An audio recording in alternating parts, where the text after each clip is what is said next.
Hello, one and all, and welcome back to my review on Indiana Jones and the Dial of Destiny. And yes, I am saying that because this is the spoiler video. So you can check out my spoiler-free review. It's on the channel right now. This is going to be the spoiler review. So hope you've all got a chance to see the film. If you have still yet to, this is a spoiler review, so I highly suggest you stay away from this video, go watch the film, go watch my spoiler-free review on it, or if you don't care, welcome anyways. So if you saw my initial review, I enjoyed it quite a bit. I didn't love it. I mean, I wasn't expecting myself to the end after hearing some quite a bit of response, mostly hatred reviews, with some somewhat more positive reviews, which I'm sort of on. I mean, you know, the film starts off nicely. I don't like it how you add all these logos, the Disney logo and then the Lucasfilm. I get why they did that, but would have been nice if they just done the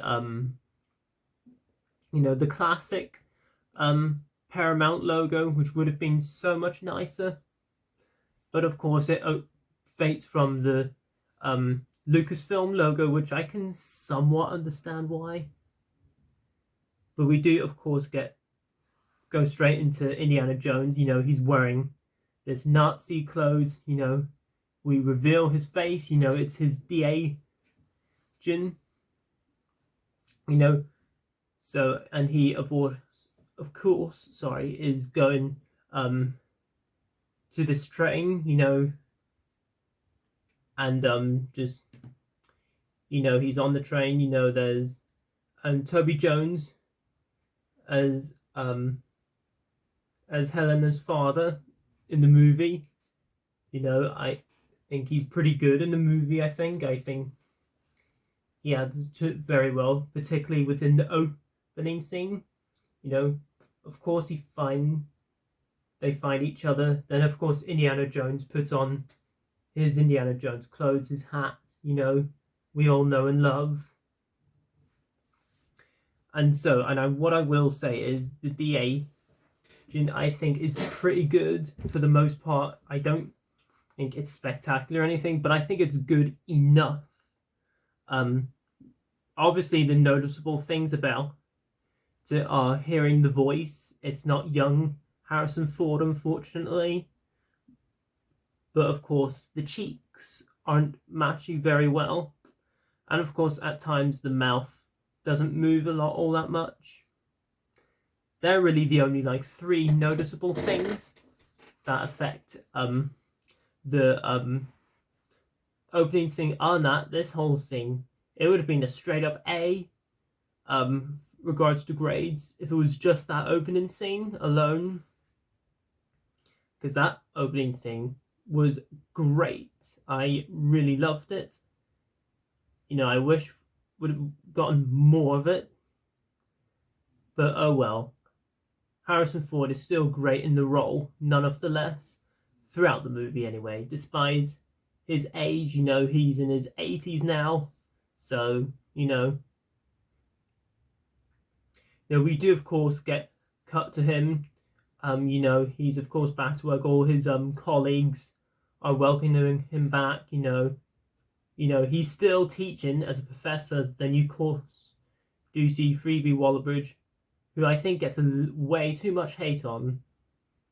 I think she's a fine enough character. So honestly, she does, help throughout the movie, unlike Mutt Williams in King of the Crystal Skull, who was just there to be Indy's son, pretty much. I mean, but Helena Shaw is the goddaughter in the movie anyway, so Indiana Jones is a godfather apparently, so whatever. And of course, Mads Mikkelsen is great as the villain as always. You do of course see him, his younger self in the opening scene, and of course he's a bit older in the late 60s, of course. So And what actually kind of surprises me is that we actually got yet another prologue scene. It's only a little later on in the film. You know, Indiana Jones is a bit older. There's still Toby Jones Shaw, the following movie. You see Helena Shaw as a girl, wee girl, and all. And of course, you do get the mini chasing. I don't know exactly what they're chasing in, because in Raiders there was the truck, Temple of Doom, the minecart, Last Crusade, the tank. I can't even remember what Crystal Skull had, honestly. But I think with King of the Crystal Skull and Dial of Destiny, they sort of share the same amount of action, if I'm being honest with you. Although Dial of Destiny is the longest of the Indiana Jones films, I think some pacing could have been trimmed so much. And then you do, of course, get another chasing. And I love how John Williams' music is sort of reflecting back from, the original trilogy and King of the Crystal Skull with the music. The way it plays out is just brilliantly. There's a new Indiana Jones film composed by John Williams, which is pretty insane to say the least. So, what else can you go wrong there? And a character that I really, I unfortunately could not mention this in my spoiler-free review because I just was rambling on a bit too long. But Teddy's character, I didn't really buy Teddy all that much, honestly. I thought Teddy was just a bit of a wooden character. I mean, I like Phoebe Waller-Bridge in the movie, but I don't like Teddy in the movie.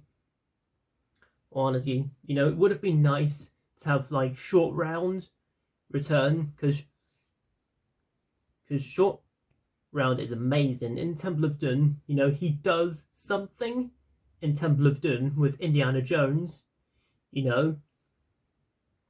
And then of course you do get to see the great Sallah. The V-Rings of the Indiana Jones films.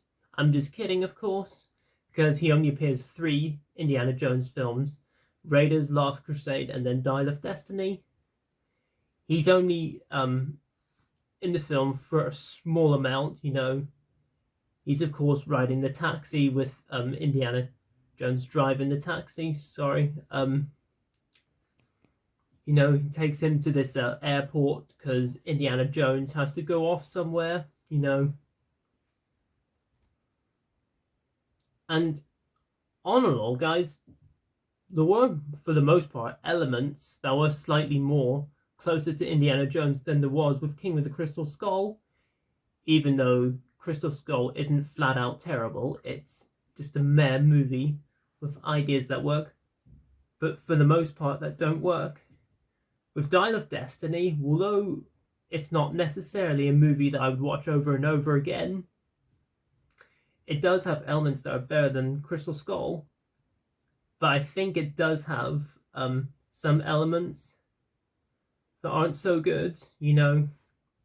Like, it's a bit slightly more dirtier than King of the Crystal Skull, because if you just look at the camera cinematography in King of the Crystal Skull, it's just very clean, polished. With Dial of Destiny, it's more closer to the original trilogy. Maybe not exactly as much, but at least it is slightly more than King of the Crystal Skull. And of course, Dial of Destiny does have some film aspects that King of the Crystal Skull do. King of the Crystal Skull did not have Indiana Jones shoot a gun at all whatsoever. He only shoots his gun in Dial of Destiny, like once, and that is of course in the 3rd act, which I thought was the weakest act. It wasn't an awful act per se, it it was just very conflicting to me, all honesty. You know, they're of course kidnapping Indiana Jones. Helena Shaw and Teddy have to go off and rescue him. Teddy's flying this plane. They find the dial of destiny that does time travel. They travel back into the past. They originally were going to go to 1939, but turns out they were going many, many years before that. And despite the third act not being great, I think Harrison Ford is phenomenal in a scene where he's telling Phoebe Waller-Bridge as Helena, and then Teddy, just leave me. I found where I'm at. It's just imagining if he's gonna die, as if he's gonna die. I can't speak properly. I'm sorry, but the way Harrison Ford as Indiana Jones in that scene, right before the ending of the film, when they cut to their present day in the late 60s, just looks as if he's gonna die. But he of course gets punched in the face once he gets his hat back on. While they're back, you get to see Marion, the fiance that we all know and love, the one and only fiance that has appeared in 3 films, Raiders of the Lost Ark, King of the Crystal Skull, and Dial of Destiny. And they have been separated because Mutt Williams has passed away during a war.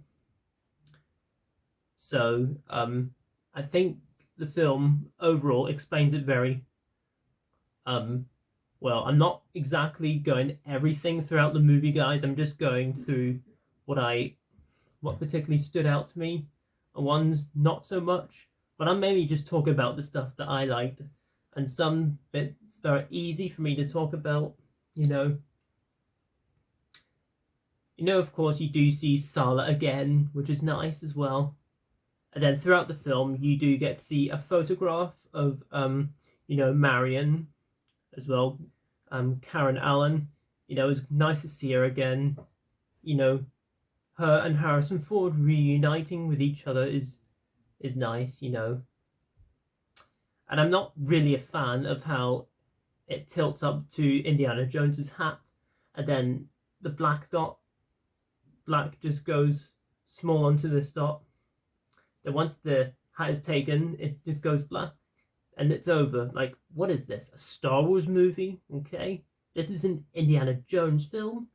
The first 4 Indiana Jones films, they were all directed by Steven Spielberg, and you used to have the text during a scene, maybe not as long. I mean, with Last Crusade, it mainly works because of them going off to the sunset.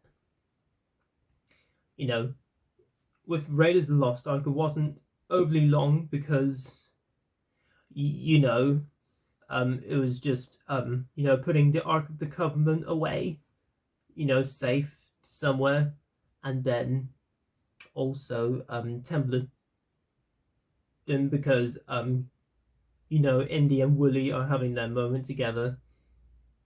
Mainly King of the Crystal Skull, because that image of them in the sunset is just lovely. And then, of course, whenever Indiana Jones and Marion get married, you see the whole church, And I get it. It's James Mangold's film, okay? He got to make the movie he wanted to make, and I think he did the best he could. But I think there could have been so much he could have done so much better. This film didn't really capture the magic. It did better than King with the Crystal Skull, but it doesn't really hold enough magic compared to those first 3 films, And James Mangold and Steven Spielberg, they're 2 different directors, they have their own vision and what have you. But there you go, guys. That was my spoiler thoughts on Dial of Destiny. I didn't cover everything in the movie. I just wanted to cover some stuff that I wanted to talk about. So comment down below, let me know below what you guys thought of the movie, what spoiler aspects stood you out the most and the least. Let me know below in the comments. As always, feel free to comment, like, subscribe, share this video, notify that bell before you leave. And I'll see you then, and peace.